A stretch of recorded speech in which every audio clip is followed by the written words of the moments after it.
سب سے زیادہ ہے۔ اکثر ایسے بچوں کی اموات کی خبریں سندھ کے ضلع تھرپارکر سے آتی ہیں۔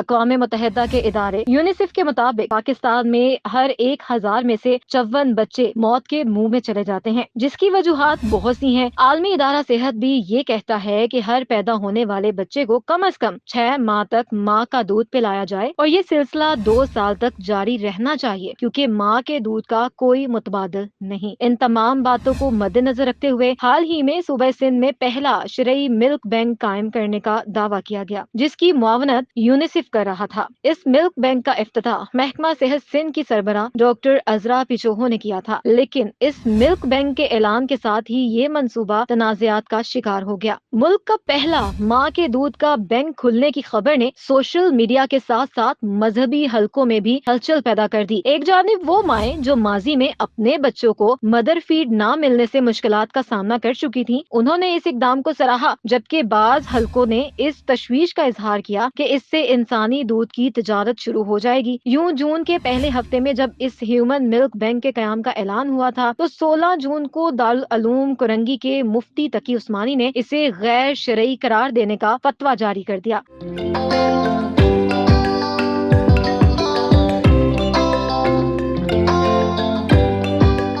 بعد ازاں محکمہ صحت سندھ نے اس ملک بینک کو باقاعدہ طور پر بند کرنے کا نوٹیفیکیشن جاری کر دیا۔ محکمہ صحت سندھ کے ایک عہدیدار کا کہنا ہے کہ ملک بینک کا افتتاح ہوا تو اس کے بعد بہت سے مراحل طے ہونے تھے۔ یونیسیف کے تعاون سے شروع کیے گئے اس منصوبے کو بنا کسی تحقیق اور مشاورت کے شروع نہیں کیا گیا تھا، بلکہ اس منصوبے کے اعلان کے بعد اس ملک بینک میں کام کرنے والے عملے کو تربیت کے لیے ایران بھیجا جانا تھا، جہاں پہلے سے ہی ایسے کئی ماں کے دودھ کے بینک کامیابی سے کام کر رہے ہیں۔ لیکن اپنے افتتاح کے اعلان کے بعد سے ہی جس طرح کے اعتراضات کی زد میں یہ منصوبہ آیا، وہ تمام مراحل روک کر اسے بند کرنا پڑا۔ اب معاملہ اسلامی نظریاتی کونسل کے پاس ہے، دیکھتے ہیں وہ اس پر ابہام دور کر پاتی ہے یا نہیں۔ اس منصوبے کا افتتاح کرنے والی محکمہ صحت سندھ کی سربراہ ڈاکٹر عذرا پیچوہو کا کہنا ہے کہ انہوں نے اسلامی نظریاتی کونسل کو ایک خط ارسال کر دیا ہے، جس میں لکھا گیا ہے کہ قرآن اور سنت کی روشنی میں کوئی بھی عورت بچوں کو دودھ پلا سکتی ہے۔ اس ادارے میں جو بھی خواتین دودھ عطیہ کریں گی، ان کا ریکارڈ رکھا جائے گا اور دودھ پینے والے بچے کے والدین سے وہ ریکارڈ شیئر کیا جائے گا۔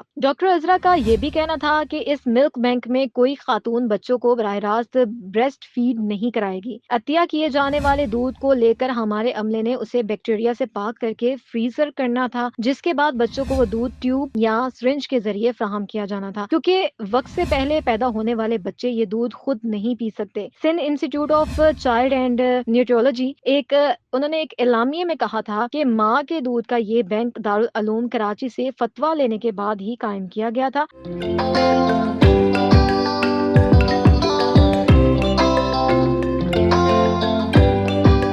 ادارے کے مطابق فتوے میں کہا گیا تھا کہ 34 ہفتوں سے کم عمر وہ بچے جو قبل از وقت پیدا ہوئے ہوں اور ان کا وزن 2 کلو گرام سے کم ہو، ان کے لیے ماں کا دودھ کبھی کبھی اتنا نہیں ہوتا کہ ان کی نشو و نما کی جا سکے۔ ایسے بچوں کے لیے ماں کے دودھ کے سوا کوئی آپشن نہیں۔ اگر ایسے بچے ڈبے کا دودھ لیں تو ان میں انفیکشن اور موت کے خطرات بڑھ سکتے ہیں۔ ادارے کا کہنا تھا کہ فتوے میں کہا گیا تھا کہ جو بھی مائیں دودھ فراہم کر رہی ہوں، ان کا ڈیٹا رکھا جائے گا۔ مسلمان بچوں کو صرف مسلم ماؤں کا ہی دودھ دیا جائے گا، اور یہ دودھ صرف 34 ہفتوں سے کم عمر بچوں کو دیا جائے گا جن کی مائیں دودھ پلانے سے قاصر ہیں۔ فتوے میں یہ بھی کہا گیا تھا کہ یہ سہولت بنا کسی معاوضے کے فراہم کی جائے گی۔ ادارے کا کہنا تھا کہ ملک بینک کے قیام میں فتوے کے تمام نکات کو مد نظر رکھا گیا تھا، لیکن جب دارالعلوم کا نظر ثانی فتویٰ جاری ہوا تو اس ملک بینک کو غیر فعال کرنا پڑا۔ ملک بینک کے غیر شرعی ہونے کے فتوے پر مفتی تقی عثمانی اور مفتی سید حسین احمد غفالہ کے دستخط ہیں۔ اس فتوے میں کہا گیا ہے کہ مجمع الفقہ الاسلامی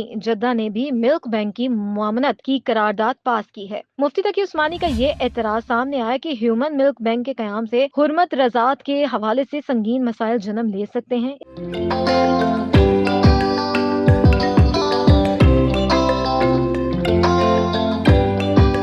اس ملک بینک کے قیام سے انسانی دودھ کی تجارت کا اندیشہ ہے، ایسی تجارت شریعت میں قابل قبول نہیں۔ محکمہ صحت سندھ کی جانب سے اسلامی نظریاتی کونسل کو خط ارسال کر دیا گیا ہے، جس پر وہ دارالعلوم اور نظریاتی کونسل سے مزید رہنمائی کے منتظر ہیں۔ اسلامی نظریاتی کونسل کا اجلاس اگست میں متوقع ہے، جس میں اس مسئلے پر معالجین، علماء و مشائخ اور دودھ بنانے والی کمپنیوں کے ساتھ مشاورت کی جائے گی، جس کے بعد ہی کوئی حتمی فیصلہ لیا جا سکے گا۔ یوٹیوب پر گوگلی نیوز دیکھنے کے لیے youtube.com کی سرچ بار میں googly news T V type کریں۔ گوگلی نیوز کے پیج پر سرخ رنگ کے سبسکرپشن والے بٹن پر کلک کرنا نہ بھولیے۔ یوٹیوب پیج پر اپلوڈ ہونے والی ویڈیوز سے باخبر رہنے کے لیے بیل آئیکن پر کلک کیجیے۔ آپ کو ہر نئی ویڈیو کے بارے میں نوٹیفیکیشن موصول ہو جائے گا۔